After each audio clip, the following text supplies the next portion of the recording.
खुशामदीद दोस्तों, उम्मीद है आप सब लोग खैर खैरियत से होंगे। अपनी पिछले वीडियो में जो हमने वेव 4 का एरिया ऑफ रेजिस्टेंस दिया था, मार्केट ने सो फॉर उसको रिस्पेक्ट किया है और वहाँ पर आने के बाद मार्केट थोड़ा सा रिएक्शन दिया है और नीचे जाने के लिए शायद तैयार है। बट अभी जब मैं ये वीडियो बना रहा हूँ हमारे पास कोई एविडेंस नहीं है कि वेव 5 आने वाली है या नहीं।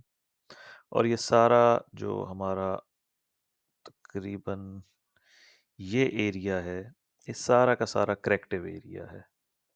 यानी जब बॉटम आउट हो गया था काम 64 पे, उसके बाद आप देखें ये सारा स्ट्रक्चर ओवरलैपिंग करता हुआ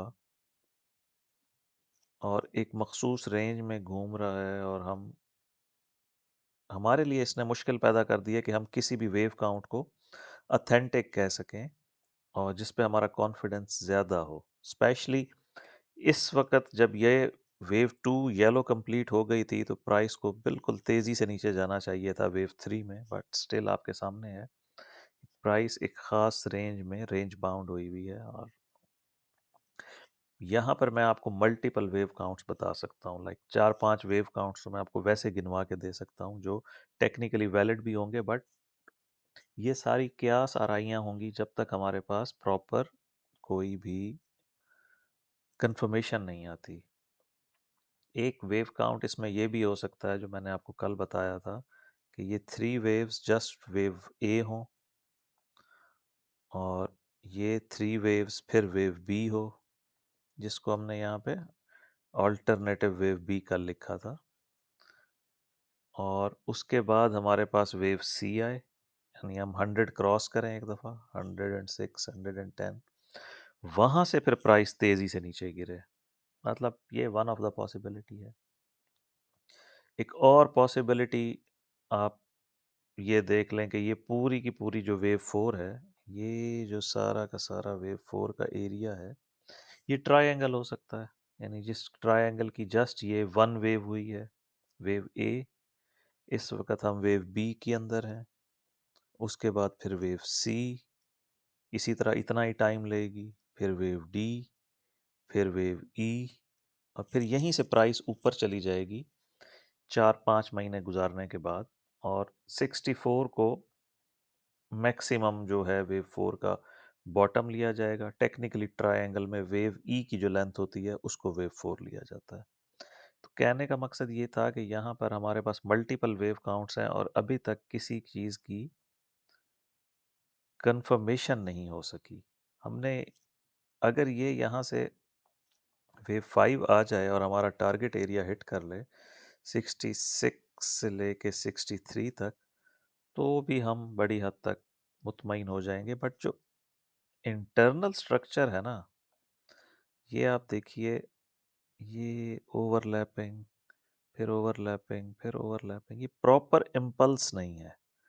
इम्पल्स में इस तरह से नहीं होता। हम इसको डायगोनल ले सकते हैं और डायगोनल भी मैंने इसको लेबल करने की कोशिश की थी, और मैं आपके साथ शेयर कर देता हूँ कि उस चार्ट पे करूँगा तो बहुत ज़्यादा मैस हो जाएगा। ये दूसरा चार्ट है सिल्वर का, इसमें हमने वेव बी का टॉप तो यहीं पे लिया है। वेव सी को डायगोनल काउंट करने की कोशिश की है कि आप कह लें कि A B C as wave A, फिर वेव बी, फिर वेव सी। ठीक है जी, ये एक ऑप्शन हो गया। इसी तरह A B C as wave 2, और ये जो वेव 3 है ये भी ए बी सी होगा, यानी ये ए, अब ये वेव बी और फिर वेव सी। इसके मुताबिक अगर हम इसको वैलिड मान लें, जो हमारा अल्टरनेटिव है, थर्ड अल्टरनेटिव, आप समझ रहे हैं। फर्स्ट ऑप्शन था कि ये वेव 1 कंप्लीट, वेव 2 कंप्लीट और वेव 3 में हम नीचे जा रहे हैं। सेकंड ऑप्शन था, मतलब जो फर्स्ट अल्टरनेटिव था वो ये था कि ये जस्ट वेव ए है, अब हम वेव बी में हैं, यहाँ से अभी वेव सी आनी है। तो ये वाली जो रेड वाली वेव बी है, ये यहाँ पर फिनिश होगी इस जगह पर। और अब जो मैं आपको दिखा रहा हूं, ये सेकंड अल्टरनेटिव है, जिसमें हम इस पूरे वेव काउंट को 3 वेव्स में लेकर जाएंगे कि ये A B C as wave 1, A B C as wave 2, wave 3 भी ए बी सी होगी, ए बी सी, लेकिन उसमें अभी तक हमारे पास सिर्फ वेव ए आई है। Wave be in the making है, जो दोबारा से प्राइस को 84 से 88 तक लेकर जा सकती है। और फिर हमारे पास वेव सी आएगी, जिसको हम जस्ट वेव 3 लेंगे। इसी तरह ए बी सी वेव 4, और फिर A B C final wave 5। ये जो रेड कलर की वेव सी है, इसको हम डायगोनल लेंगे। इसकी जो 5 वेव्स हैं, वो हम डायगोनल काउंट करेंगे। ये हमारा सेकंड अल्टरनेटिव है। तो इसके मुताबिक आप लोग चार्ट को अपडेट कर लें। अभी तक हमारे पास कंफर्मेशन किसी चीज़ की भी नहीं है, और ये जो ओवरलैपिंग है, इसने माहौल को और ज़्यादा एम्बिगुअस कर दिया है, क्लैरिटी ख़त्म हो गई है। हम वापस अपने मेन चार्ट पे आते हैं और इसको आप देख लें। फिलहाल तो वेव 4 का एरिया ब्रीच नहीं हुआ, स्लाइटली एक विक है उसके ऊपर, बट कन्विंसिंग नहीं है। ये जो वेव काउंट है, ये ओवरलैपिंग की वजह से कन्विंसिंग नहीं है। ये ठीक था, ये जो फर्स्ट फॉल है ये ठीक था, इम्पल्स इसमें थोड़ा सी झलक आती है। ये 3 वेव क्लियर 3 वेव है, मतलब इसमें कोई दूसरी दो राय नहीं है कि ये करेक्शन थी ए बी सी।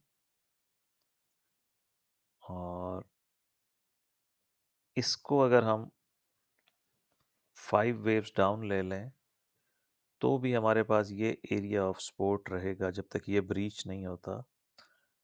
तो यहाँ जब अगर प्राइस इस एरिया में आके रिवर्स हो जाती है, तो हमारा ये वेव बी वाला जो अल्टरनेटिव है, ये इन प्ले हो जाएगा, क्योंकि डायरेक्ट सेल ऑफ तो आ नहीं रहा। डायरेक्ट सेल ऑफ हमें ले जाएगा इससे नीचे 63 से 61 या 58 तक। ये हम चाह रहे हैं कि प्राइस यहाँ तक आ जाए। इसको मैं आगे ले जाता हूँ। जो हमारा मेन सिनेरियो है, बहरहाल अभी तक तो प्राइस यहाँ नहीं आई है। देखते हैं इस वीक में क्या होता है। इसके मुताबिक आप लोग चार्ट को अपडेट कर लें। मिलते हैं हम नेक्स्ट वीडियो में।